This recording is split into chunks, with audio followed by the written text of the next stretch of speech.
ഞങ്ങളൊരു കുടുംബമാണ്. ഞങ്ങൾ ആടെന്ന് പറയുന്ന കുടുംബമാണ്. അത് തിരക്കുകളൊക്കെ ആടിന് വേണ്ടി മാറ്റിവെച്ച് വരും എന്ന് വിശ്വസിച്ച് തന്നെയാണ് ഈ പ്രോജക്റ്റിലേക്ക് ഇറങ്ങിയത്. അങ്ങനെ തന്നെ ഓരോ ആക്ടറും ഇതിനകത്ത് സഹകരിച്ചിട്ടുണ്ട്. ഇത് അവരുടെയും കൂടെ, അവർക്കും കൂടെ ഇഷ്ടപ്പെട്ട ക്യാരക്ടറാണ്, അവർക്കും കൂടെ വേണ്ട ക്യാരക്ടറാണെന്നുള്ളത്. പിന്നെ വളരെ മുമ്പ് തന്നെ പ്ലാനിങ് 2024 ഫെബ്രുവരിയിൽ നമ്മൾ അനൗൺസ് ചെയ്ത് അന്ന് തൊട്ട് തുടങ്ങിയ പ്ലാനിങ് ആണ്. ഏകദേശം 8 മാസം മുമ്പ് തന്നെ നമ്മൾ എല്ലാവരോടും പറഞ്ഞിരുന്നു.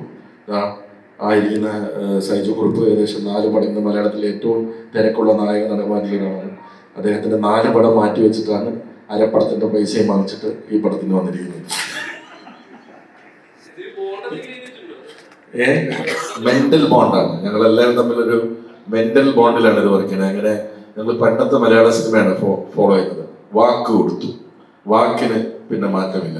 പേപ്പറുകളൊക്കെ എന്താണ്, പേപ്പർ കൊണ്ടൊന്നും നമ്മള് ഈ കുടുംബത്തിലെ ഒരു അംഗവുമായിട്ടൊരു പേപ്പർ വെച്ചിട്ട് അതിന്റെ പേരിൽ ഒരു ചർച്ച അല്ലെങ്കിൽ അസോസിയേഷൻ പോവാ, അങ്ങനെയൊന്നും വിചാരിക്കുന്ന രീതിയല്ല.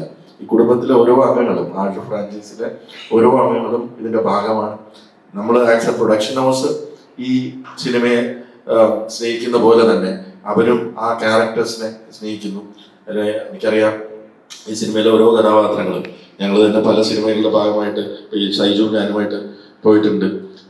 എന്നെ ഷമീർ സാറായെന്നും സൈജുവിനെ അബു എന്നാണ് വിളിക്കുന്നത്. ഞങ്ങൾ ചിലപ്പോൾ അറിയാതെ തിരിഞ്ഞു നോക്കാതെ പോകും.